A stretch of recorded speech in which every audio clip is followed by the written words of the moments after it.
Bismillahirrahmanirrahim.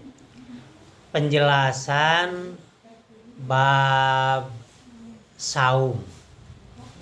Ya salah sawios rukun Islam aya bab saum. Rukun Islam kasabariji kaopat. Rukun Islam are hartina rukun teh pokok dasar. Ruknun hartina pokok dasar, jamakna arkan. Jadi dasar rukun Islam aya 5, dasar Islam aya 5, dasar atanapi sila di negara maya panca sila ge sami gitu, 5 dasar 5 sila. Tah anu kaopatna nyaeta saum. Ya saum teh kecapna tina soma ya sumu saumun atanapi siamun siam. Maka aya istilah aya bahasana teh saum atanapi siam. Duanana ge leres. Bade nyebat saum leres, bade nyebat siam leres. Da duanana oge isi masdar gitu. Nu hartosna nyaeta nahan.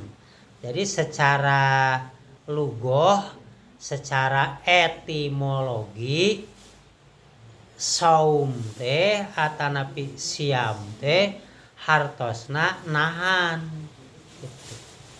Sedengkeun pengertian teh disebutna istilah atanapi terminologi. Ari saum teh eta teh naon gitu. Saum teh nyaeta salah sawios ibadah anu carana teh tata carana teh nahan diri urang tina dahar, tina nginum, tina sapatemon. Ti mimiti terbit pajar ti subuh dugi ka magrib kalawan diniatan ngalaksanakeun parentah Gusti Allah, diniatan pikeun meunang pahala ti Gusti Allah. Kitu nu disebut saum. Ya urang dina bahasa Sunda, dina bahasa Indonesia sok disebut puasa gitu. Nah dina Al-Qur'an ayatna dina Al-Qur'an surat Al-Baqarah ayat 183. A'udzu billahi minasyaitonir rajim. Bismillahirrahmanirrahim. Ya ayyuhalladzina amanu kutiba alaikumusyamu kama kutiba alal ladzina min qablikum la'allakum tattaqun. Hei jalma nu ariman geus diwajibkeun ka aranjeun ngalaksanakeun siam, ngalaksanakeun saum. Sakumaha oge geus diwajibkeun ka jalma-jalma samemeh aranjeun, samemeh umat Nabi Muhammad. Jadi umat-umat nabi-nabi saca Nabi Muhammad ge sami terus diwajibkeun. La'alakum tatakun paedahna gitu, supaya aranjeun jadi jalma anu takwa. Jadi ku urang dilaksanakeun kahiji ngalaksanakeun saum secara syariat syar'i. Nyaeta ku urang dilaksanakeun nahan teu barang tuang, teu barang leueut, tidak makan, tidak minum gitu. Oge teu hubungan sebadan suami istri ti mimiti subuh dugikeun ka magrib. Deui syariatna tuluy deui dijaga. Nu tadi kan bakal nimukeun jadi batal. Lamun barang tuang atau minum ya batal. Jadi lamun batal maka kudu digantian deui. Karena ku disebutnya kodo gitu. oge lamun batal ge kudu aya alasan. Lamun teh mah kusabab gering, kusabab nyaba atanapi men ya itu haid. Lamun aya alasan tah batal maka digantian ku saum deui gitu. Kodok. Lamun batalna upamana hubungan sebadan tah ieu mah kiparat berat nya gitu. Gitu sing saha jalma anu batal saumna kulantaran hubungan sebadan suami istri gitu maka kudu digantian ku saum 2 bulan gitu. Komo lamun lain suami istri eta mah dosana kacida pisan gedena pisan ulah bobogohan kade dina bulan Ramadan berang ke bisi kalepasan wah dosana gede pisan gitu nya dosa tina zina nya dosa batal saum gitu. Nah kapungkur kan aya dina zaman Nabi Muhammad ngaranna jalmana teh Sulamah lalaki teh Sulamah teh gitu. Anjeunna dina bulan Ramadan teu tahan ngalaksanakeun hubungan sebadan sareng istrina gitu. Maka anjeunna datang ka Rasulullah, anjeunna nyarios, "Ya Rasulullah halaktu." Ya Rasulullah, duh cilaka cenah abdi ieu gitu. Rasulullah naros ma halakaka. Kunaon cilakana anjeun teh gitu. Waqatu imroati ieu kuring nyalikan pun bojo gitu. Nya maksudna mah jima gitu hubungan sebadan gitu. Maka Rasulullah harita naros. Naha anjeun boga teu keur ngabebaskeun keur nebus hamba sahaya gitu. Atajidu naha anjeun boga teu pikeun ngabebaskeun hamba sahaya. Ngajawab eta Sulamah la cenah teu boga. Naha anjeun bisa mampu saum gitu 2 bulan berturut-turut mutatabi'aini teu sanggup. Teu sanggup 2 bulan nya beurang saum sok mah biasa saum beurang. Mung 2 bulan berturut-turut teu sanggup. Naha anjeun sanggup boga teu keur mere kadaharan ka fakir miskin sittina miskina 60 fakir miskin teu gaduh.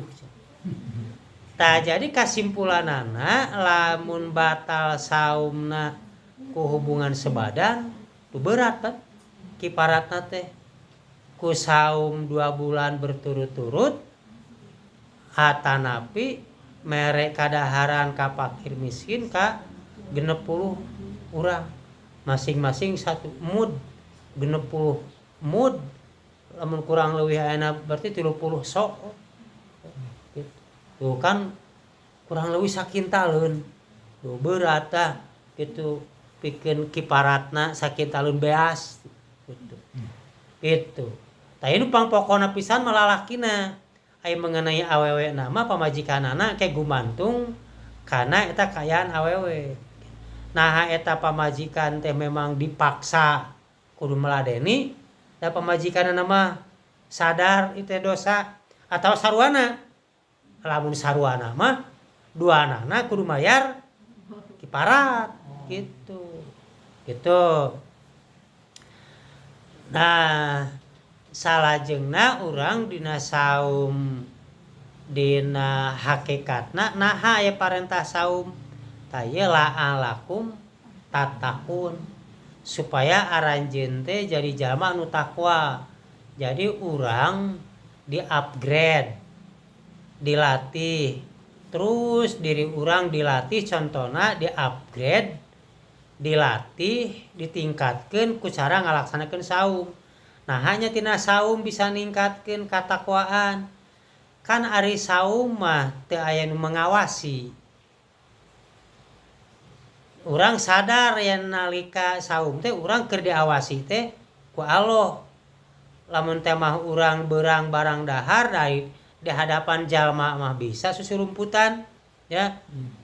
Lamun salaki lamun teh mah rek teh bener ini ti imah di luar mah bisa ka warung nasi kedatang ka imah bisa bebeja anger keneh keur saum. Awe sarua di imah teh sasaha salaki teh aya barang tuang we kedatang salaki api-api saum deui. Pan ari dipayeuneun papada manusia mah gampang pikeun ngalicik. Tapi ari geus percaya ka Gusti Allah mah yakin moal kan moal ngalicik moal dahar moal nginum waktu beurang teh da percaya Gusti Allah mencongok.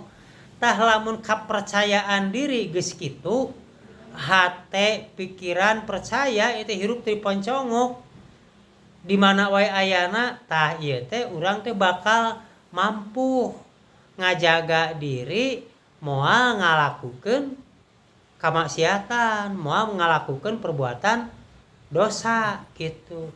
Tah ieu dilatih ku saum teh kitu. Tah teras pan tadi dina ayat nu terakhir ku urang di wala taqulu amwalakum bainakum bil batil wa tudlu biha ilal hukam wala taqulu fariqam min amwalin nas bil ismi wa antum ta'lamun. Umat aranjeun ulah silih cokot kitu harta di antara aranjeun ku cara anu salah gitu. Contona nipu gitunya. Itu contona maok gitu. Contona ku jalan renten, contona ku cara sogokan. Tah bari jeung anjeun apal. Tah cacakan urang ngadahar barang anu urang apa sangu nu urang di imah teh aya. Pan sangu teh barang halal tapi lamun didahar waktu beurang jadi haram cacakan nu urang.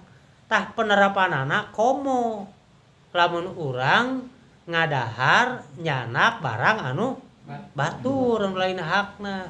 Jadi jalma anu saumna bener gitu engkena teh moal hayang maok barang batur, moal hayang korupsi, moal hayang nipu gitu. Nah geus kuat teh gitu. Geus takwa teh gitu. Tah eta oge urang ulah dugikeun ka saum teh jadi hampa jadi hapa teu aya pahalana. Kan salah sawios hadis kieu bener kitu. Sing saha jalma anu teu dahar, teu nginum, teu sapatemon beurang teh, tapi teu ngajaga lisan. Lisan teh dia anggo nganyerikeun jalma nu sejen.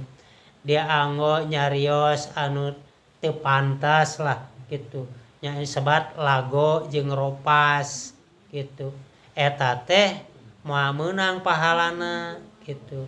Jadi urang nu disebut saum oge siam nyaeta ngalaksanakeun syar'ina oge urang ngalaksanakeun kana hakikat-hakikat saum ngajaga diri tina pirang-pirang perbuatan dosa. Nah sakitu penjelasan tentang bab saum. Alhamdulillahirabbil alamin. Assalamualaikum warahmatullahi wabarakatuh.